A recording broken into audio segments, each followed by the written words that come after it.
Ay, end of the month na naman. Ngayon nag-iisip ako kung ano kayang pwedeng gawin o ibenta para may maibayad at panggastos sa araw-araw namin pangangailangan sa bahay. Mga due date na kailangan bayaran at isettle. Kaya mga Lord, samahan niyo ako sa aking araw-araw na buhay bilang 4 wheels delivery rider. Buti na lang nakita ko tong gaming chair. Dalawa kasi itong gamit namin mag-asawa.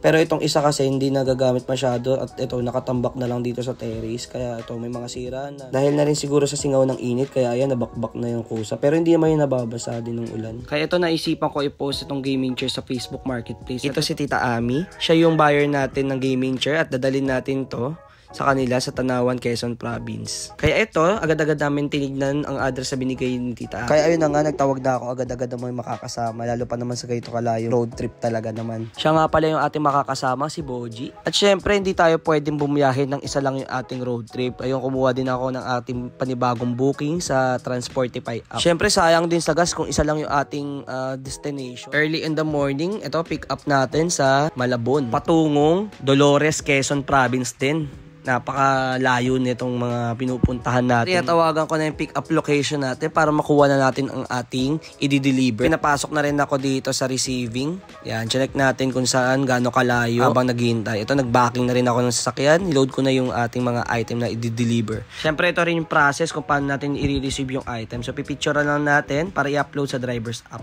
Tapos, ayan, okay na siya.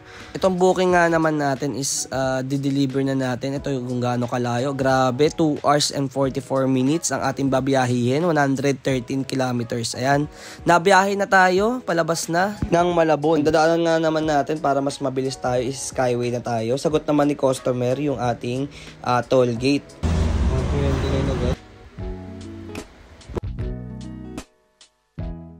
Stop over po muna.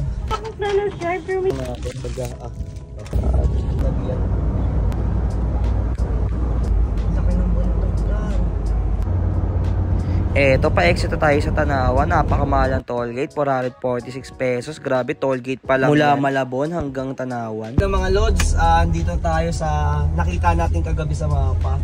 So dito raw po liliko daw tayo ata dito. Ayun, dito daw siya. At ayun na nga, nakarating na nga tayo dito kay Tita Ami. Baba ko muna itong mga package sa iba para mailabas natin itong gaming chair. Assemble ko muna itong gaming chair. Kinalas ko kasi para mas madaling dalhin. Ayun na nga, Tita Ami. Thank you very much po sa pagbili ng ating gaming chair. Sabihin akong babae ng tumigit mo. Sinabi ko lang po. Ayun na nga, na-deliver na po natin ang ating gaming chair kay Tita Ami. Ayun, next na tayo, next destination. Pwede ba makdo muna tayo dito? Meanwhile, mag-CR lang ako. Tatay ako. Tatay. Success. Success. Tara.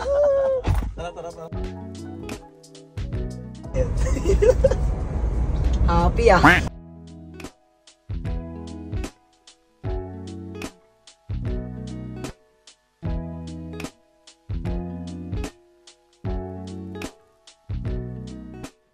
One hour later. Ay nga mga Lods, sarating na tayo dito sa may Dolores. Ngayon hanapin natin kung saan ba natin talaga i-drop tong item na nakuha.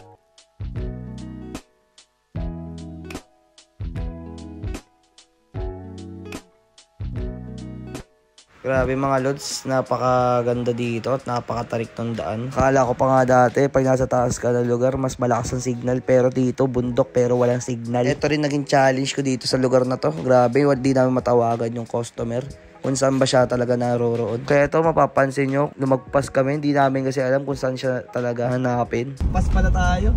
Ganito po yung inahaw namin kanina. Tingnan nyo yung bundok oh. Hey. Standa pa lang. Ako sa heights, Lawrence. Hey. Lawrence, ang ganda oh. Tangin na. Tara. Ay, tara. Pinatay ko pa tong kotse, hindi mo lang natin sinarado. Ako po. Okay na ba ito? Ayun nga mga Lods, nakakuha tayo ng palipa. Ayan, kinuha na natin yung booking. So ito, navigate na natin para makauwi na rin tayo. Ay na nga, pick up tayo ng mga damit. Napakadaming niload ni Costa. Wala naman tayo magawa. Di kaysa wala tayong pauwi, di kunin na natin itong booking na to. Sayang din naman. Biyahe na nga tayo. Ayan, paggabi na. Medyo dadalian na rin natin kasi nahanap na rin tayo sa bahay. Buong hapon na rin kasi tayo bumiyahe mula Malabon hanggang dito sa Lipa. Ang mahalaga lang naman din sa akin kasi is nakagala tayo. Agala ka na, kumita ka pa. Pero naman kasi yung gusto ko as delivery rider kung saan ka nakakapunta. Araw-araw, iba-iba yung view, iba-iba yung location, kung saan ka napapadpad. Achievement na rin at the same time, memories na rin. Diba? Dati rin naman kasi hindi ko rin in-expect na magiging driver din ako. Pero simula nagkaroon ako ng kotse, kung saan ako napapadpad. Pero inisip ko pa rin kasi yung dati, nung nag-aaral ako ng mag-drive, puro gala lang. Kaya inisip ko, what if mag-delivery rider na lang ako? Gumala na ako, kumita pa ako, diba? Ay na nga, nababa natin yung naload natin kanina. Pag sinswerte ka nga naman, nakakuha pa ng booking, pa-imos sa same customer na drop-off na. Thank you very much, ma'am. Binigyan mo pa po ako ng pauwing booking. Hindi na tayo ngayon. Tapos ng ating araw for today's video mo. Ayan, kapagod. Uwian na.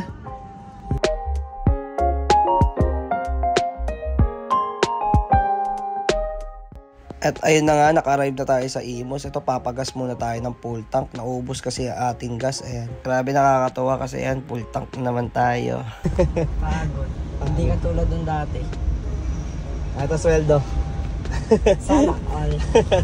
Sarap. Thank you, yeah. Sige. Bahala ka na sa buhay mo. Sa buhay mo. Ay, naman sa bahala sa buhay. Hindi, sa mama ko. Thank you very much. Sige. Hanggang sa muli. Gusto mo yung puta nung mamatay.